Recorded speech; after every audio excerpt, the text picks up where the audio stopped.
আমেরিকায় দাবানল, এটা কি আল্লাহর পক্ষ থেকে দুনিয়াবি গজব? জি, এটা গজব। আসসালামু আলাইকুম সাহেব, সাম্প্রতিক সময়ে সৌদি আরবে বন্যা সহ বিভিন্ন প্রাকৃতিক দুর্যোগ দেখা যাচ্ছে। জি, আরব ভূখণ্ডে যত ভবিষ্যৎবাণী আছে, ভূমিকম্প হওয়া, মাটি ধসে যাওয়া, মানুষ শোর বানর হয়ে যাওয়া, সব প্রায় আরব ভূখণ্ডে। সিরিয়া, মিশর, দেমাস্ক ও রোম, এগুলো দেশ জুড়ে সব। আমি একজন বিকাশের ছোটখাটো ব্যবসায়িক, আমার তেমন কোনো ক্যাশ নাই। যদি আমার আত্মীয় বন্ধুর নিকট হতে কন্ট্রাক্ট ছাড়া কিছু টাকা নিই, যার লাভের অংশ কিছুটা তাদেরকে দেই। যেহেতু বিকাশে লস নেই, বিধায় এমন লেনদেন শরীয়তে জায়েজ কিনা? যেখানে লস নেই সেই বিধান কি আর চলে? লাভ লস থাকতে হবে, সেটাই। আপনি আপনার আত্মীয় স্বজনের কাছে ঋণ নিয়েছেন, নেন। যদি ওকে লাভ দিতে হয় তাহলে অংশ হারে লাভ দিতে হবে, এমনি নয়। এমনি লাভ দিলে সেটা সুদ হয়ে যাবে। আর আপনারা তাহেরপুর হাই স্কুল মাঠ নাকি অনেক মানুষ উপস্থিত হয়েছে, আমি আপনাদের আন্তরিকভাবে শুকরিয়া আদায় করি, জাযাকুমুল্লাহ খায়ের। আমি আপনাদের ভালোবাসাকে স্বাগতম জানাই, জাযাকুমুল্লাহ খায়ের। আমরা আপনাদের পাশে আছি, সবসময় ইনশাল্লাহ আসবো। সঠিক দিন ধর্ম আপনাদের কাছে পৌঁছানোর জন্য প্রাণপণে চেষ্টা করব। আপনাদের ভালোবাসার প্রতিষ্ঠান জামিয়া সালাফিয়া ডাঙ্গিপাড়া পভারাজশাহী প্রায় 40 বিঘা জমির উপরে অবস্থান করে। প্রায় 2200 ছেলে, প্রায় 1000 মেয়ে পড়াশোনা করে। যাবেন, দেখবেন নিজের প্রতিষ্ঠান। জাযাকাল্লাহ খায়ের, বারাকাল্লাহ। আচ্ছা, ওনার নানার নামে আমি কয়েকটা জিজ্ঞাসার উত্তর দিই। কোনো পণ্য নগদে কম এবং বাকিতে বেশি দামে বিক্রয় করা যাবে? উভয়ের সম্মতি থাকলে যাবে। কেউ যদি কাউকে বলে অমুক ব্যক্তি মানুষের ঊর্ধ্বে, উনি মানুষ না জিন্দা জিন, অলি, ওর কথা বলা যাবে কি? জি না। খালি বলতে হবে তার উপরে ভালো ধারণা রাখি, বাস। আমি তার উপরে কি করি? ভালো ধারণা রাখি, এর চেয়ে বেশি বলবেন না। বেশি বললে আপনার মুখের উপরে মাটি মারতে বলা হয়েছে। যেমন বলবেন তেমন আপনার মুখের উপরে মাটি ছুঁড়ে মারতে হবে। হাদিস বুখারী মুসলিম। বেশি প্রশংসা করবেন না, খালি বলবেন প্রশংসা কি, যে আমি তার উপরে ভালো ধারণা রাখি, বাস।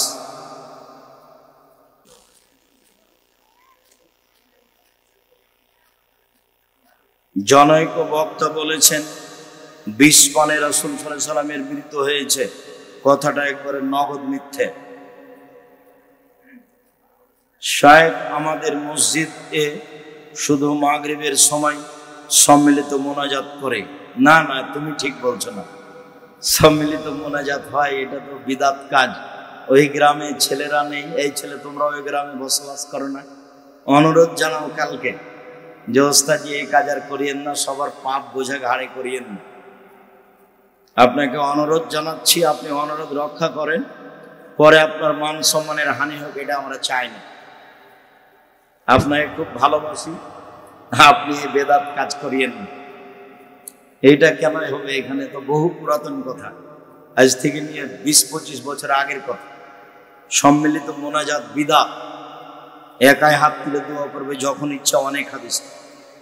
গর্ভবতী অথবা দুধ পান করানোর কারণে 20 বছর আগে সিয়াম কাজা হয়েছিল, এখন করণীয় কি? স্মরণ থাকলে এখনো করে নিতে হবে, স্মরণ না থাকলে আল্লাহর কাছে ক্ষমা চাইবে। মহিলা শ্রমিককে দিয়ে কৃষি জমিতে কাজ করিয়ে নেওয়া যায়? অমুসলিম হলে নিতে পারেন, ওদের তো আর দিন ধর্ম নেই, পাপও জানে কেউ, তাদের কাছে দুটাই সব। রাব্বানি, রাব্বি, গোলাম মুস্তফা, গোলাম রসুল, এসব নাম রাখা যাবে কি? জি না। রব্বানি জায়গা রাখা যাবে না, রব্বানি রাখা যাবে না, গোলাম মুস্তফা জায়গা রাখা যাবে না, গোলাম রসুল রাখা যাবে না, সব হারাম। গোলাম রব্বানি রাখবে, গোলাম রব্বানি আমার প্রতিপালকের গোলাম। আর যখন গোলাম রাসূল বললেন তখন রাসূলের গোলাম। মানুষ তো আল্লাহর গোলাম, রাসূলের গোলাম হয়?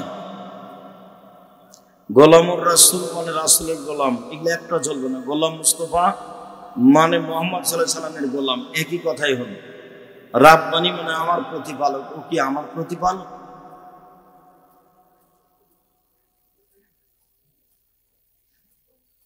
বড় ভাই চাকরিজীবী হওয়ায় পিতা ছোট ভাইকে কিছু জমি এককালীন দিতে চায়, জি না দিতে পাবে না।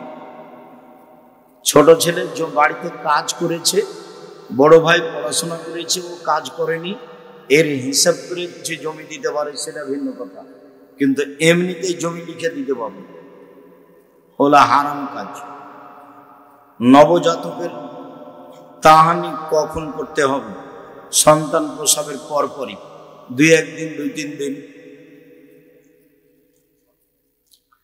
পিতামাতা জীবিত অবস্থায় 2 ভাইয়ের মধ্যে সম্পদ কম বেশি করে দলিল করতে পারেন কি? জিনা হারাম, অংশহারে করতে পারে। সাহেব আমার বাবা ব্যাংক থেকে টাকা তুলে, আমি বারবার নিষেধ করি, যার লোন আছে তার জানাজা হবে না, জানা যায় নাই জাহান্নাম জান্নাত পড়ে। হ্যাঁ, ব্যাংকে চাকরি করে আবার লোন নিয়ে বাড়ি করেছে, বুদ্ধি একেবারে কিছু নাই, মাথাতে বুদ্ধি খালি হয়ে গেছে। বইয়ের পাল্লা করে করেছেন না, কে এরকম করতে বললো আপনাকে? কুড়ে ঘরে থাকবেন, সময় শেষ, এগুলো করে ঝাঁপটা করে কিছু লাভ নেই, দুনিয়া শেষ, চলে গেছে ওরা, যাবো আমরা। এই নিয়ে কি করবেন? এই 4টা কথা মনে রাখবেন: 5 ওয়াক্ত সালাত, হালাল রুজি, কোরআন তেলাওয়াত, আড্ডা না পিটা, জান্নাত হবে ইনশাআল্লাহ। সহজ কাজকে ভারী করিয়েন না। লোন নিয়ে যারা ব্যবসা করছে, বাড়ি করছে, তার জানা যায় হবে না, জানা যায় নাই। শায়েখ কোনো মেয়েকে যদি তার বাবা জোর করে অপছন্দের ছেলের সাথে বিয়ে দেয়, ওই মেয়ে যদি খোলা তালাক নেই, তবে বাবার অনুমতি ছাড়া অন্যত্রে বিয়ে বসতে পারবে না? খোলা তালাক নিতে পারে, নেওয়াই স্বাভাবিক, তবে বিবাহ অন্যত্রে বসতে পারবে। বাবাকে বুঝিয়েই বুঝতে হবে। আমাকে বলিও তোমার আব্বার যে আমি সহযোগিতা করবো, তোমার আব্বাকে বলবো ইনশাআল্লাহ। যাকাত দেওয়ার নিয়ম 50,000, শতকরা 2.5 টাকা। জাকাতের একটা বিস্তারিত বিবরণ আব্দুল্লাহর আছে, আব্দুল্লাহ জাকাতের বিবরণ টানদের খুব সুন্দর করে দেওয়ালে বলা আছে। আজান শোনার পরে বাড়িতে নামাজ আদায় করলে নামাজ হবে কি? আল্লাহ রাসূল বলেছেন হবে না। কোনো সমস্যার কারণে করতে পারে। মহিলাদের পর্দা কেমন হবে? মহিলারা তো ঢাকা বস্তু, পর্দা শক্তভাবে পর্দা করতে হবে। প্রয়োজনে মুখমণ্ডল খুলতে পারে, প্রয়োজনে হাতের কবজি কোথাও খুলতে পারে, বাকি সময়ে ঢাকা থাকবে। যারা সূরা ফাতিহা ছাড়া জানাজার সালাত আদায় করে, এমন সব ইমামের ইক্তেদা করে জানাজার সালাত আদায় করা যাবে? আপনার হবে সালাত, ইমামের হবে না। করতে পারে। কি পরিমাণ ধন সম্পদ থাকলে কোন ব্যক্তির উপর জাকাত ফরজ হয়? 18-30 কেজি শস্য, 7.5 ভরি স্বর্ণ, 52.5 তোলা রূপা, 40টা ছাগল, 30টা গরু, 5টা উট। 5টা উট হলে একটা ছাগল জাকাত দিতে হবে। 30টা গরু হলে একটা গরু জাকাত দিতে হবে। 40টা ছাগল হলে একটা ছাগল জাকাত দিতে হবে। 7.5 ভরি স্বর্ণ সমমূল্য টাকা জমা থেকে 1 বছর পার হলে জাকাত দিতে হবে 7.5 ভরি সমমূল্য টাকা, বা 52.5 তোলা রূপা সমমূল্য টাকা, আনুমানিক 75,000 টাকা বা লাখখানেক টাকা 1 বছর থাকলে জাকাত দিতে হবে। স্বর্ণ হিসাবে প্রায় 3.5 লাখ টাকা 1 বছর থাকলে জাকাত দিতে হবে। আপনার ইচ্ছে, আপনি স্বর্ণের হিসাবে জাকাত দিতে পারেন, রূপার হিসাবে জাকাত দিতে পারেন।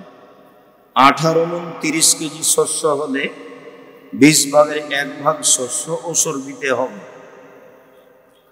আইনে রাসূল সাল্লাল্লাহু আলাইহি সাল্লাম 5 ওয়াক্তের নামাজ শেষে শেষ রাকাতে রুকু সিজদা থেকে উঠে সামি আল্লাহু লিমান হামিদা পড়ার পর হাত তুলে পড়তে হবে কি? প্রতি নামাজে মেয়েদের কি বিধান? কথা বুঝিনি। শুকরিয়া, জাযাকুমুল্লাহ খাইর।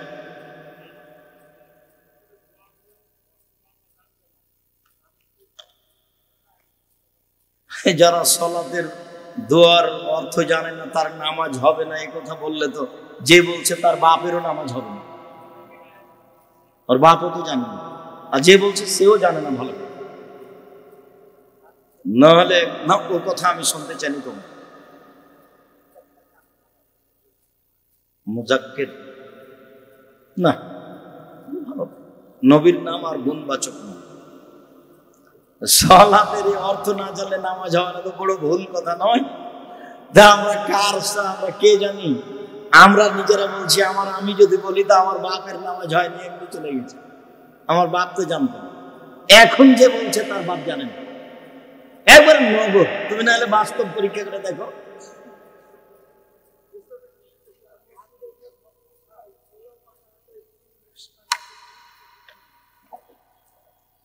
আমি কথা বুঝতে পারি।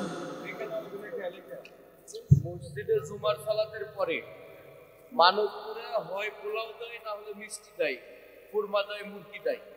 সেটা করতে পারে বলতে না, মানত যেখানে করবে সেখানে তারাই খাবে, তারাই নেবে। তবে এর বিনিময়ে হাত তুলে দোয়া করা হবে, মসজিদে দিলে দিতে পারে। ওটা হলো মানত, যেখানে মানত মেনেছে সেখানে দিবে এবং তারাই খাবে। যেখানে মানত মেনেছে সেখানে দিবে, তারা খাবে, খেতে পারে। মানতটা তার নিয়তের উপরে নির্ভর করে। যদি বলে যে আমি মসজিদের লোককে গরু জবাই করে খাওয়াবো, তো সবাই খেতে পারে। মানতটা হয় তার এর উপরেই, মানে নিয়তের উপরে। ওটা স্বাভাবিক দান নয়। স্বাভাবিক দানের এমনি যদি বলে যে আমি এই গরুটা মসজিদে দিলাম, তখন আর খেতে পাবো না। মানত করলে কোনো নেকি নেই, আর কৃপণতা দূর হবে। শুকরিয়া, জাযাকুমুল্লাহ খাইর। আল্লাহ আমাদের যারা মারা গেছে তুমি তাদের কবরের শাস্তি মাফ করো। আমরা যারা অসুস্থ তুমি তাদের আরোগ্য দান করো। আমরা যারা বেঁচে আছি তুমি তাদের